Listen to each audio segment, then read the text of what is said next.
श्री शिवाय नमस्तुभ्यम। हर हर महादेव। दोस्तों, पूज्य गुरु जी ने अभी अपनी कल की शिव महापुराण की कथा में बुधवार के दिन किया जाने वाला 2 दीपक का एक ऐसा विशेष उपाय बताया है जो उन्होंने आज तक अपनी किसी भी कथा में नहीं बताया है। पूज्य गुरु जी ने कहा कि जब आपके हाथ तंग चल रहे हो, जब रुपये पैसे कहीं से प्राप्त ही ना हो पा रहे हो, जीवन में चारों तरफ से सिर्फ और सिर्फ परेशानियां आ गई हो, उनसे बाहर निकलने का कोई रास्ता ना दिखाई दे रहा हो, तो 9 अप्रैल 2025 बुधवार के दिन कर लेना 2 दीपक वाला यह उपाय होगी। हर मनोकामना पूरी मिलेगी, सभी दोषों से मुक्ति, इतना धन आएगा कि संभाले नहीं संभलेगा। माता लक्ष्मी जी और महादेव जी के आशीर्वाद से पूरे साल धन बरसता रहेगा। दोस्तों, जैसा कि आप सभी लोग जानते हैं कि 9 अप्रैल 2025 यानी बुधवार को पड़ रही है चैत्र महीने की द्वादशी तिथि। और दोस्तों, यह वह तिथि है जो चैत्र महीने में पड़ने वाली सबसे बड़ी और चैत्र महीने की पहली द्वादशी तिथि है, क्योंकि यह बुधवार के दिन पड़ रही है और हमारे हिंदू धर्म में इसका बहुत ही बड़ा और विशेष महत्व होता है।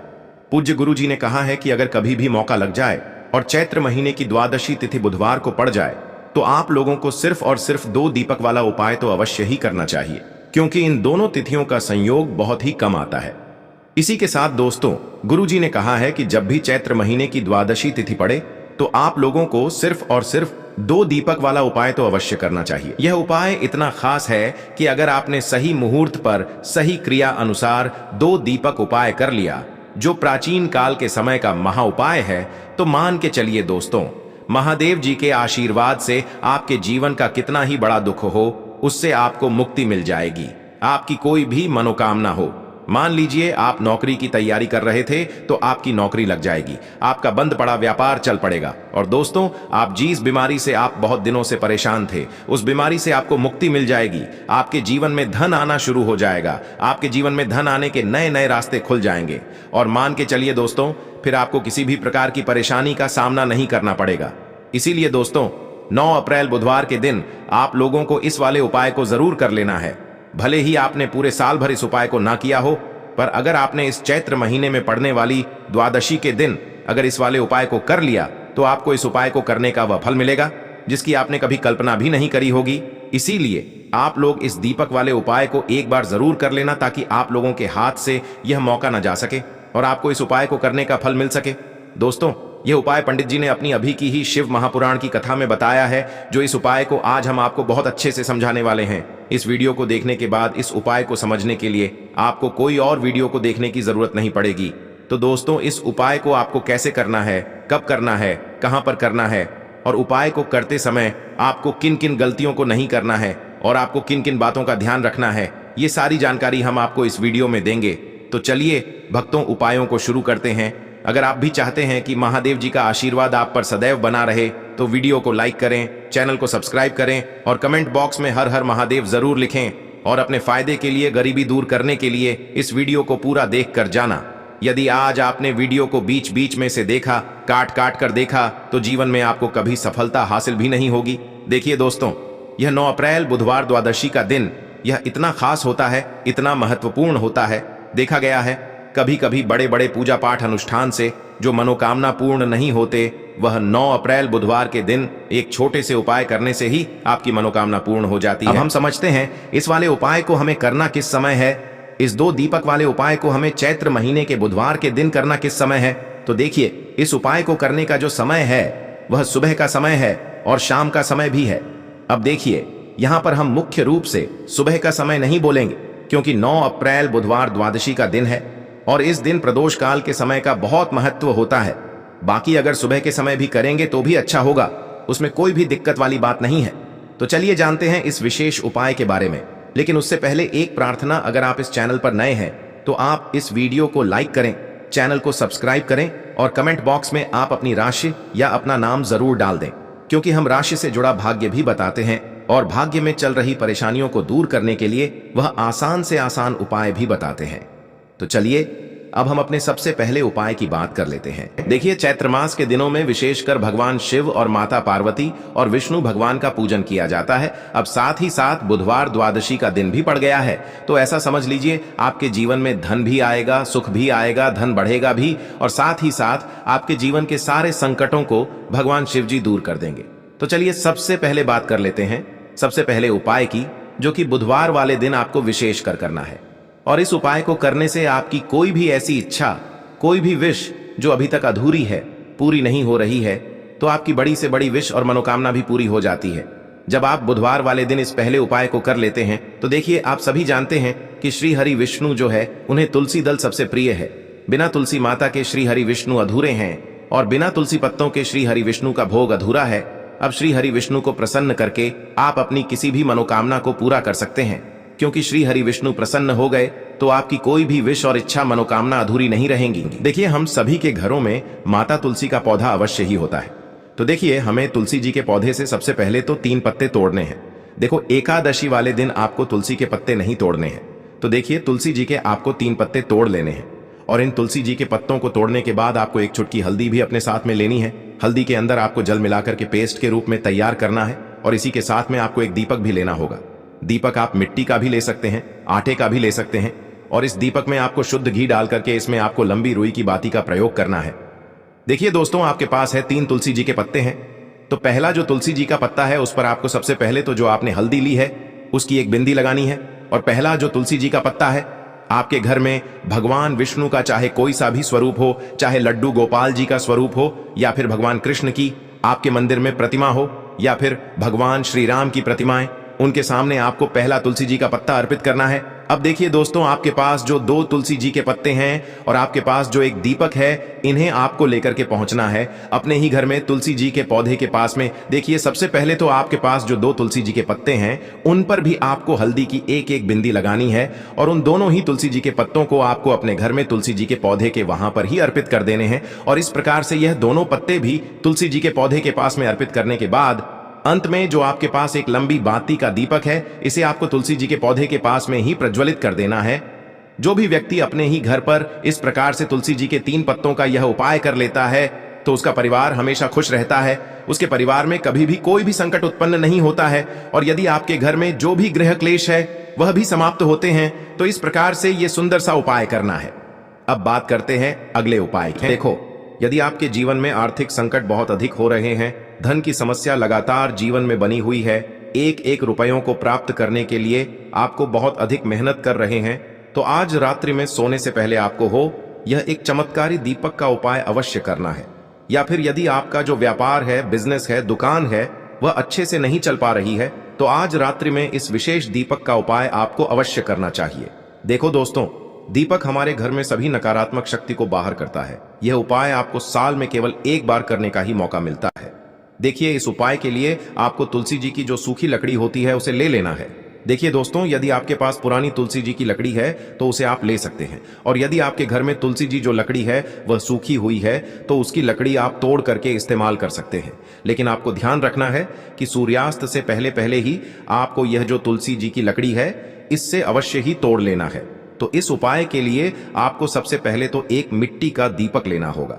चाहे तो आटे का दीपक भी ले सके, क्योंकि आटे का दीपक सभी दीपक में सर्वोत्तम माना गया है। इस दीपक के अंदर आपको शुद्ध घी का प्रयोग करना होगा और इससे दीपक के अंदर आपने जो तुलसी जी की लकड़ी ली है उसे भी रख देना है। लेकिन ये जो तुलसी जी की लकड़ी है इसमें आपको चारों तरफ अच्छे से घी लगा लेना है। देखिए, गुरु जी ने बताया है कि जो तुलसी जी की लकड़ी है, यदि आप उपाय करते हैं और बहुत ही शीघ्रता से जल जाती है तो इसके लिए आपको एक कार्य करना है। आपको थोड़ी सी रुई ले लेनी है और उस रुई को आपने जो तुलसी जी की लकड़ी ली है उस पर अच्छे से चारों तरफ लपेट देनी है। तुलसी जी की लकड़ी के ऊपर रुई लपेटने के बाद इसे आपको पूरा घी के अंदर डुबो लेना है। अब इसे आपको बाती के रूप में प्रयोग करना है। अब दोस्तों, इस दीपक को आपको प्रज्वलित कहाँ करना है? तो इस दीपक को आपको या तो भगवान विष्णु के सामने प्रज्वलित करना होगा या फिर आपको भगवान श्री राम के सामने प्रज्वलित करना होगा या फिर भगवान कृष्ण के सामने, यानी कि भगवान विष्णु के जो भी अवतार हैं उनके सामने आप ये दीपक प्रज्वलित कर सकते हैं। या फिर आप इस दीपक को माता तुलसी जी के सामने भी प्रज्वलित कर सकते हैं। पूज्य गुरु जी ने बताया है कि जो भी व्यक्ति इस प्रकार से तुलसी जी की डंडी से यह दीपदान कर देता है उसके जीवन में कभी भी धन की समस्या नहीं होती है। इसीलिए आपको यह पूरे साल में केवल 1 बार ही मौका मिलता है। इस उपाय को करके देखना, आपकी सभी इच्छाएं जरूर पूर्ण होंगी। यह जो उपाय है रात्रि में सोने से पहले करना है। यह उपाय आपके लिए सर्वश्रेष्ठ होने वाला है। देखिए, इस उपाय के लिए आपको मात्र 5 हरे मूंग के दाने ले लेना है। देखिए, तिथि है और ये बुधवार के दिन पड़ रही है, इसीलिए आपको 5 हरे मूंग के दाने लेना है। हरे मूंग के दाने आपको साबुत लेने हैं, खंडित नहीं होने चाहिए। इस बात का ध्यान रखें। और इसी के साथ मैं आपको एक तांबे के पात्र के अंदर अपने घर से शुद्ध जल ले लेना है। अब दोस्तों, इन सभी सामग्रियों को लेकर के आपको सीधे पहुंच जाना है भगवान शिव के मंदिर में। देखिए, इस उपाय को भी आप सुबह भी कर सकते हैं और शाम के समय में भी कर सकते हैं।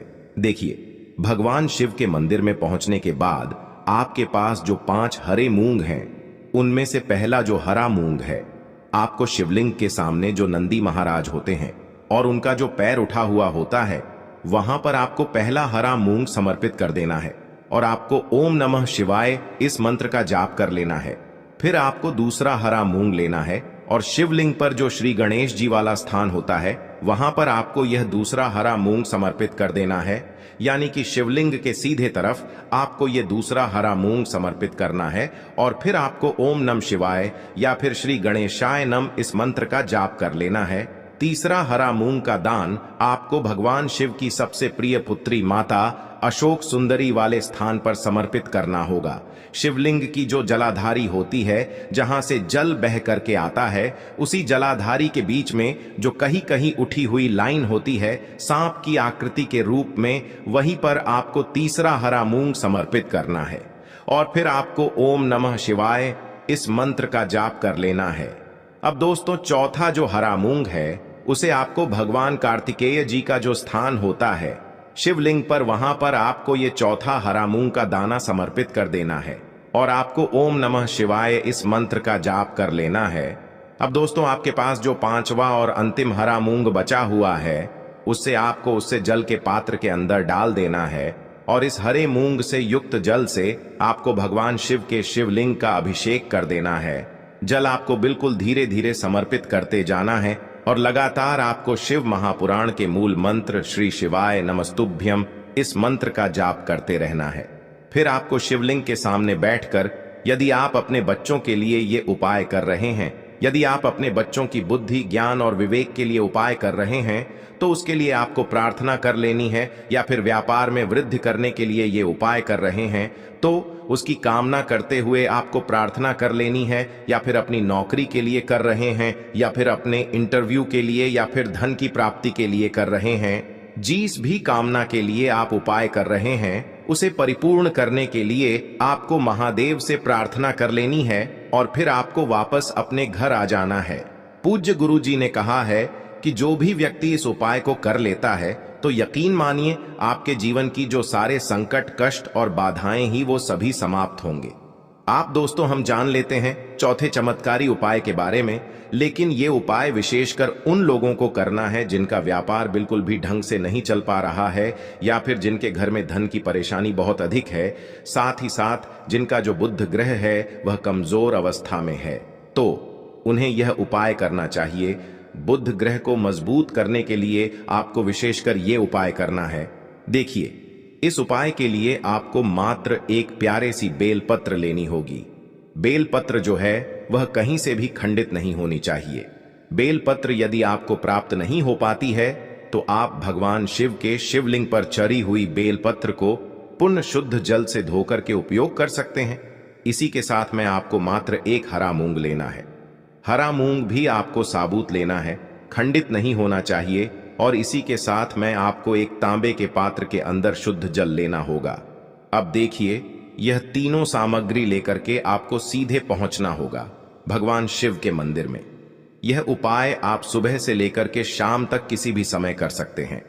देखिए, सबसे पहले तो आपके पास जो एक बेलपत्र है, उससे आपकी जो भी कामना है, चाहे व्यापार से जुड़ी हो, बुद्धि ज्ञान विवेक की प्राप्ति के लिए हो, आपके घर में सुख शांति को लेकर आपकी कोई काम न हो, जो भी आपकी कामना है उन्हें आपको बोलना है।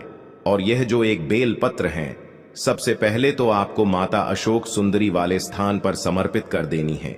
देखें, बेल पत्र की चिकनी साइड शिवलिंग से स्पर्श रहेंगी और इसकी जो डंडी है वो आपको जलाधारी की ओर रखनी है। इस प्रकार से आपको यह जो बेल पत्र है, इससे माता अशोक सुंदरी वाले स्थान पर समर्पित कर देना है। अब दोस्तों, आपके पास जो एक हरा मूंग का दाना है, उससे आपको आपकी जो भी कामना है उसे बोलते हुए उस हरे मूंग दाने को आपको उसे जलपात्र के अंदर डाल देना है। अब दोस्तों, ये जो हरा मूंग युक्त जल है, इसे आपको समर्पित करना है। आपकी जो भी कामना है, चाहे आपका जो व्यापार है वह अच्छे से नहीं चल पा रहा है, तो इस प्रकार से आपको कामना करनी है। और यह जो हरी मूंग से युक्त जल, इसमें से थोड़ा सा जल सबसे पहले तो आपको भगवान श्री गणेश जी वाला स्थान पर समर्पित करना है। फिर थोड़ा सा जल आपको माता अशोक सुंदरी वाले स्थान पर समर्पित करना है। और फिर जो अंत में थोड़ा सा जल और बचेगा, उसे पूरा आपको भगवान शिव के शिवलिंग पर धीरे धीरे अर्पित कर देना है। श्री शिवाय नमस्तुभ्यम इस मंत्र का जाप करते हुए। तो इस प्रकार से आपको थोड़ा थोड़ा जल समर्पित करना है। थोड़ा सा जल आपको भगवान गणेश जी वाले स्थान पर, फिर माता अशोक सुंदरी वाले स्थान पर, फिर अंत में भगवान शिव के शिवलिंग पर अर्पित कर देना है। आपकी जो भी समस्या होगी, वह विघ्नहर्ता आपकी समस्या को समाप्त जरूर करेंगे। अब हम बात कर लेते हैं तीसरे उपाय की। के लिए आपको लेना है 11 चावल के दाने। गुरु जी ने कहा है चावल के दाने खंडित नहीं लेने हैं, बिल्कुल साबुत होने चाहिए। उसके साथ में आपको लेना है एक बेलपत्र।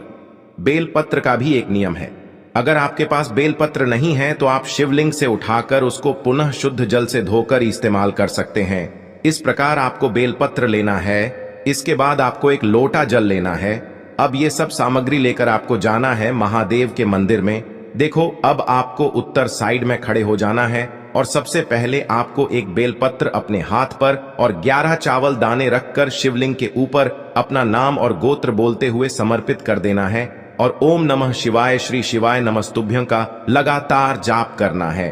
अब आपको जो एक लोटा जल साथ में लेकर आए थे, उसे धीरे धीरे बेलपत्र और चावल दाने के ठीक ऊपर आपको समर्पित करते जाना है और शिव पुराण के मूल मंत्र श्री शिवाय नमस्तुभ्यं का 11 बार जाप करना है और अपनी मनोकामना बोलते जाना है। देखो, बस छोटा सा उपाय करना है, देखना एक दिन आपके सब काम बनने लग जाएंगे। गुरुजी का बहुत ही विशेष उपाय है। चलते हैं तीसरे उपाय की तरफ। को लेना है एक गोल बाती का दीपक। आप चाहें तो मिट्टी का ले सकते हैं या फिर घर से शुद्ध आटा मढ़कर उसका दीपक आप तैयार कर सकते हैं। इसके बाद आपको लेना है शुद्ध गाय का घी। अगर वो नहीं है तो कोई भी देसी घी इस्तेमाल कर सकते हैं, जिससे आपको दीपक प्रज्वलित करना है। देखो, अब ये सब सामग्री लेकर आपको जाना है प्रदोष काल में आपके घर पर तुलसी जी के घेरे के पास में। देखो, ये उपाय तो आपको अवश्य करना है। देखो, वहां पहुंचकर सबसे पहले वो दीपक आपको प्रज्वलित कर देना है और ओम नमो भगवते वासुदेवाय नमः का 11 बार जाप करना है। उसके बाद आपको अपने सीधे हाथ में थोड़ी हल्दी लेकर उस दीपक में अपना नाम और गोत्र बोलते हुए डाल देना है। उसके बाद माता लक्ष्मी से आपको प्रार्थना करना है कि हे महालक्ष्मी, हमारी सभी दुख तकलीफों को दूर करो। हे महादेव, हमारे सब दुख कष्टों को खत्म करो। इस भावना से आपको ये उपाय करना है।